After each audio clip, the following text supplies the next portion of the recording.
Folks, hello and welcome to Tavern Chat. I am your host, your bartender in the OSR, Eric Tenkar, and delving back into Arduin. In this case, it's actually Volume 4, The Lost Grimoire. And as I've said before, my on the cast, I'm going to be looking at articles. I'm going to be looking at essays. I'm not going to be looking so much at the crunch. The crunch I will be reviewing over at tenkarstavern.com because I think that's probably the best place to do it. That's the blog side. And I think that's just, you know, crunchy stuff goes on the blog. More theoretical or conversational stuff comes up here on the cast. So today I pulled an article from this. Now, if you want to play along or follow along at home with your own, because I'm going to be doing this off and on over the next weeks and months. It's just a lot of material to look at, and just a lot of it that makes you really think. So the essays, if you want to follow along, this is from Book 4 of Arduin. That's the Lost Grimoire. It's toward the beginning. It's not too far in. He's got a number of essays.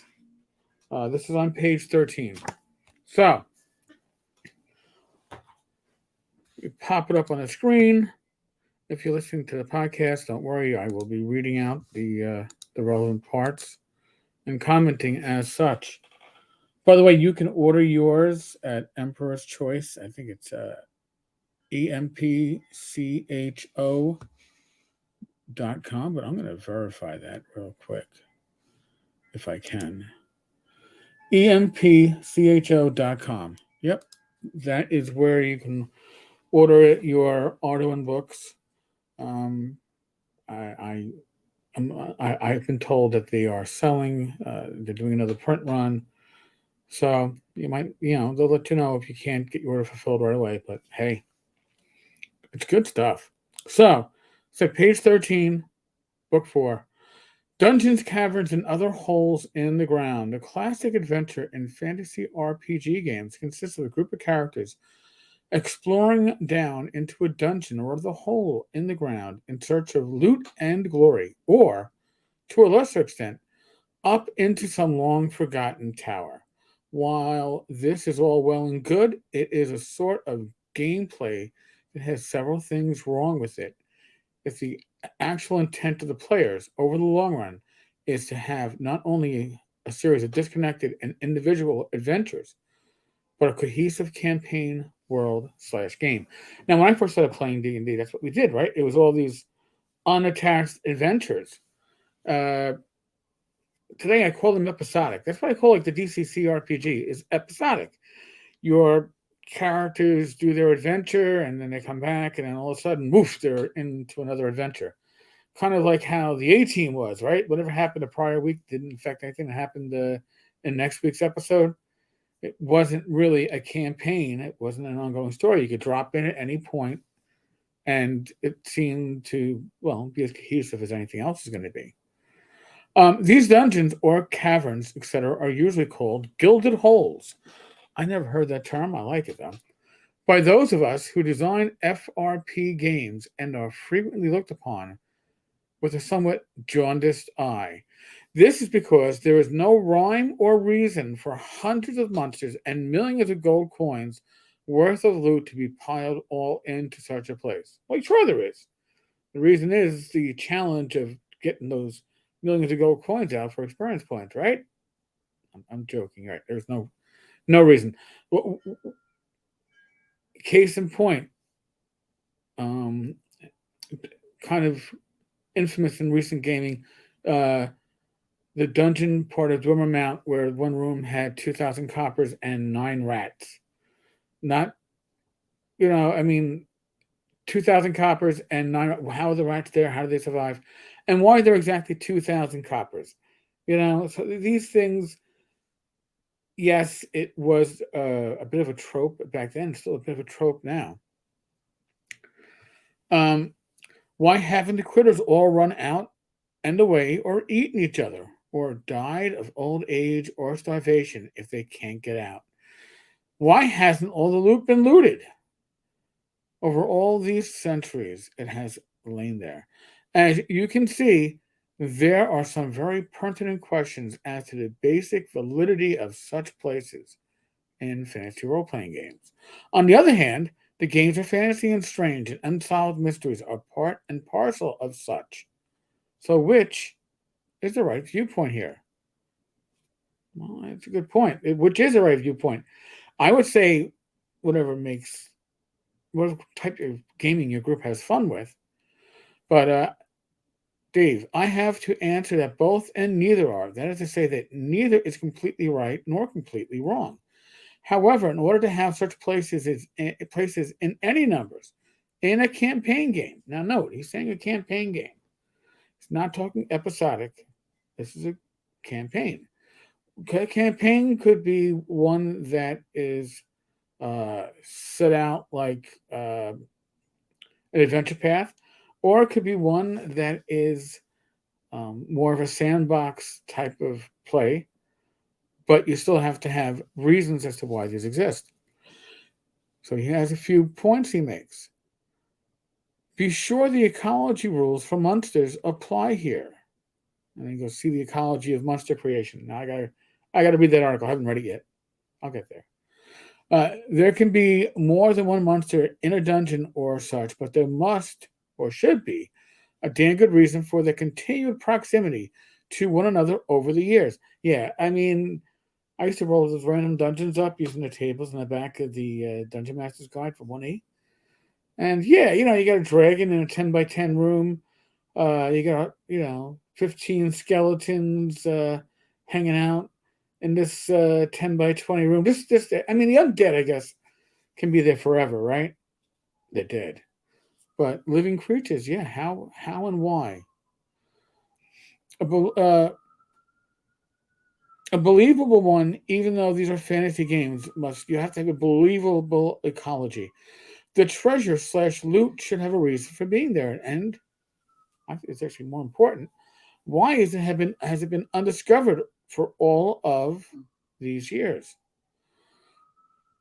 See, the dungeons should be in general inaccessible places and not many in number, in order to preserve their uniqueness and difficulty to loot, which kind of just reinforces the point that not every adventure should be a dungeon adventure, right? There you go. D, there should be a few clues to their whereabouts, fragments of old songs or verse, for example, available to the players at any one time, but the whole bunch available over the long run as each group gathers one piece of the puzzle or another over the months or years, game time of adventuring.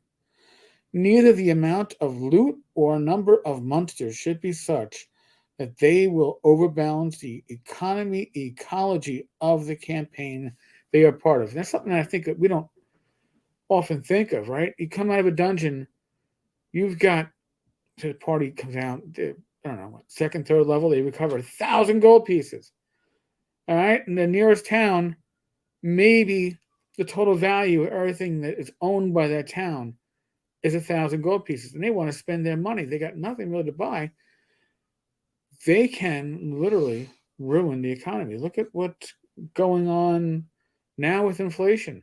That money coming into the economy, right? Extra money being dumped into these local economies of your fantasy campaign could lead to inflation. Your player characters could be the reason for it.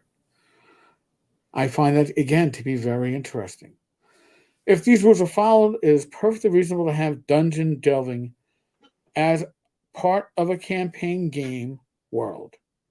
In fact, it is probably the single most popular facet of fantasy RPG gaming.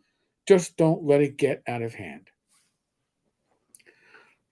So, these 5 rules or 5 guidelines or 5 suggestions on how to make your dungeons viable are interesting, right? And how many do we see that actually follow that? I mean, I look at stuff like Barrow Maze, and I'm like, Greg Gillespie was brilliant. It's all pretty much undead. Undead don't have a reason to be there except for the fact that they're undead. They don't have to worry about eating, drinking, shitting. garbage. Factions, generally speaking. I think the first, and I call this a mega dungeon. I've been told that it isn't by people who probably have more knowledge than me. But if the dungeon can take you from levels 1 through 8, I think my party, I think it was actually like 1 to 9. In one of the campaigns I used it in, Temple of Elemental Evil. But Temple of Elemental Evil included some guidelines that I don't recall seeing prior. Because again, it was meant to be a dungeon that your party would go to, kick some ass, get their asses kicked, retreat, heal, come back, and healing could take a couple of weeks. If you level up, if you go by the training rules in AD&D, that could take weeks or months. So, what happens when you go back to the dungeon or the Temple of Elemental Evil? Well, rooms get repopulated, right? All right, you killed out this faction or you severely injured this faction. Well, faction A is now merged with faction C, and they've taken over the areas that were priorly just part of A. So now C controls A and C. That stuff was covered in T1 to 4, but it's hinted at, I think, earlier. It's hinted at here in Book 4 of Arduin. Now I got a question for my listeners, whether it's here on YouTube or on the podcast side.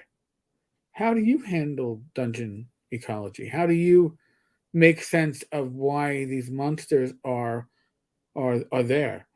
Why are there ogres 4 dungeon levels deep in a dungeon? How do they get there? How are they surviving?